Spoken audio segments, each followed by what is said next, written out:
Nolan Brooks is here, Realtor Supreme. With Remax United. So what's going on with you right now? Oh, I'm actually, despite the weather, very busy. So Been messing up selling homes at all? It does make it challenging. There's some things you have to just be considerate about. For instance, with this snow, you go into someone else's house. You don't want to track mud and dirt throughout the house. So, sometimes we take off our shoes, or sometimes they provide little paper booties for you to put on. And, especially when someone's living there, you try to be considerate and respectful and take care of them. But even with this weather, I have a house that I'm negotiating a contract on right now. I just closed on one on Valentine's Day, so last Thursday. And, there's another listing that I'm picking up that I just sent over the contract last night, and we should be having on the market here probably in a day or two. So, it doesn't just happen. There's a little work you have to do to get all this started, isn't there? Oh, yeah. You're always reaching out. You're always trying to be engaged. And communication is so important for real estate.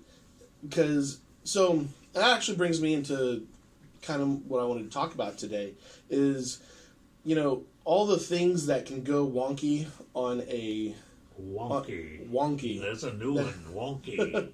All those things that can go a little bit sideways on a deal. So there's this the closing I had on Thursday.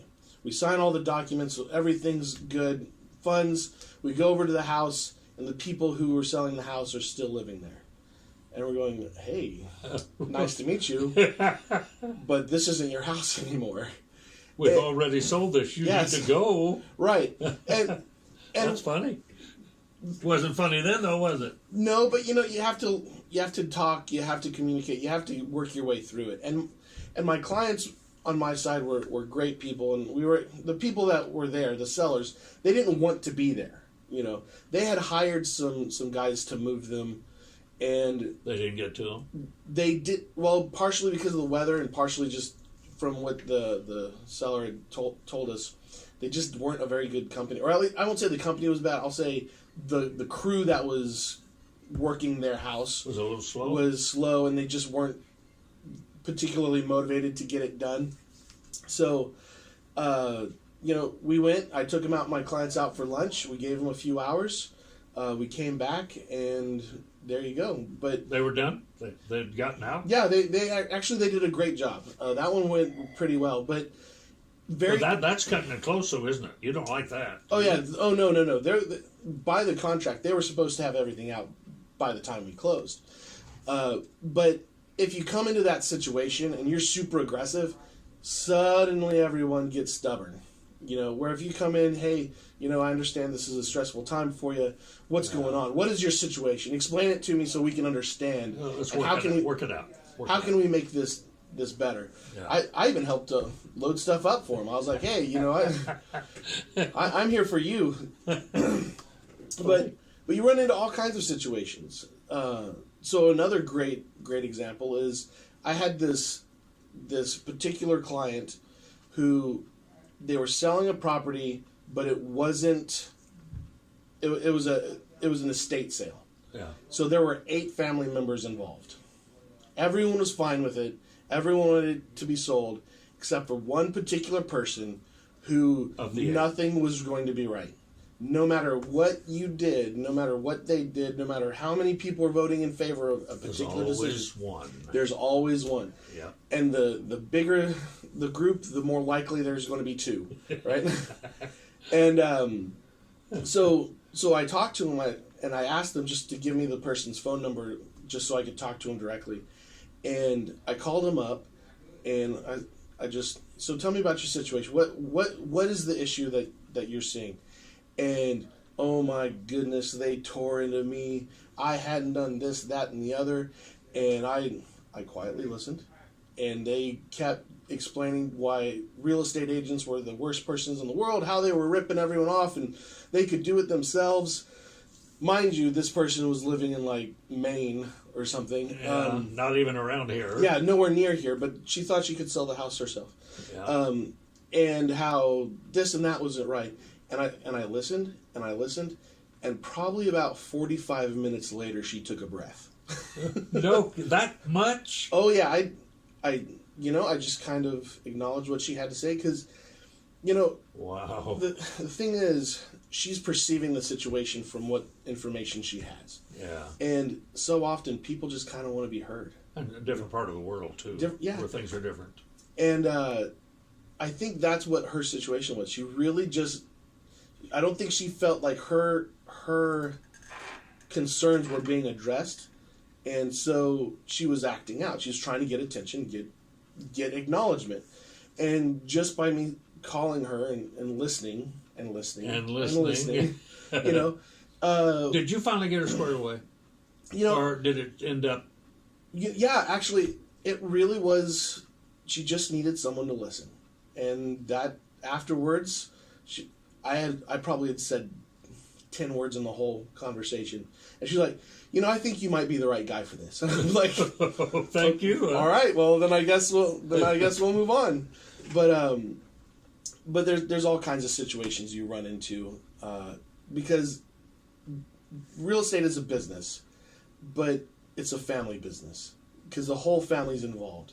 The kids have a say in what house is picked. The mom has a say in what house is picked. The dad, the parents, the grandparents, And I've had that situation where it's been the grandparents that they had to bless off on the house before we could move forward, whether just because the grandchildren really respected their grandparents, which I see that most of the time. But sometimes there's a gift involved. Like the grandparents are going to gift them the down payment for the house or something. And that's, that's also... That happens a lot too. Yeah, that does. It really does. And it's a blessing to those who can give and receive it. But in those cases, you have to be respectful. You have to listen, because it's a quick way to kill a deal if you talk more than you listen. You've got to listen, though. Mm-hmm. Now, when did this lady you were talking with, from wherever it was, finally understand? What did she say when she finally understood that you were going to take care of her? Did she say anything in particular other than what you just said? I think you may be the right guy for that. Yeah, was that her way to? That really was. That was it for her. Huh? That was basically it. And after that point, I think I called her about once a week, just to kind of be proactive and give her an update. I try to give my clients a weekly update. Is that deal done now? Is it all? Oh yeah. That was about a year and a half ago. Yeah. But everything worked out fine. Everything worked out fine. We got the house sold. They've since moved on, and they're on my list of Christmas cards that I send out every year now. Yeah. You hope that list gets really long. Yes, that's true. One of the hardest situations I've ever had to work with has actually been a family that was going through a divorce.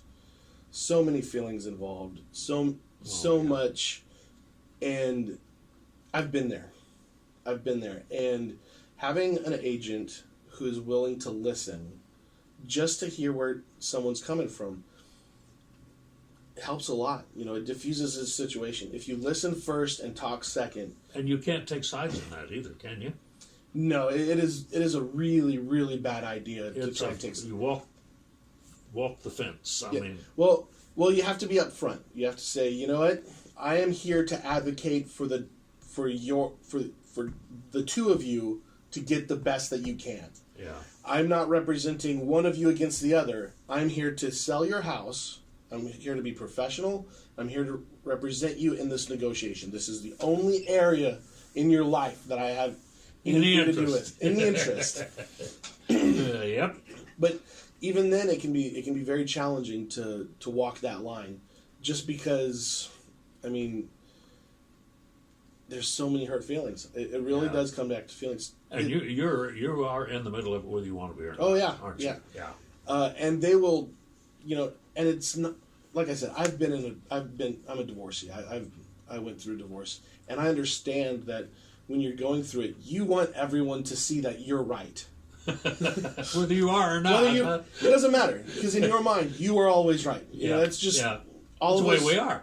And all of us see things from our own perspective. That's just the way life is. And as an agent, you have to have, sometimes you have to set boundaries with your clients and say, listen, outside of this area, I can't comment. I can't get into that. It's just not what I'm here for. See, that's just why I want to introduce you today. I said Agent Supreme. Oh, goodness gracious. How do they get a hold of you? We need to do that before we run out of time here. You can call me at 816-805-3306, or you can reach out to me on Facebook at Nolan Brooks, Army Veteran and Realtor. Well, it's always nice to visit with you, and thank you for coming today. Enjoy the snow that we may get more of. Nolan Brooks from Remax United here in Warrensburg, guesting with us on Johnson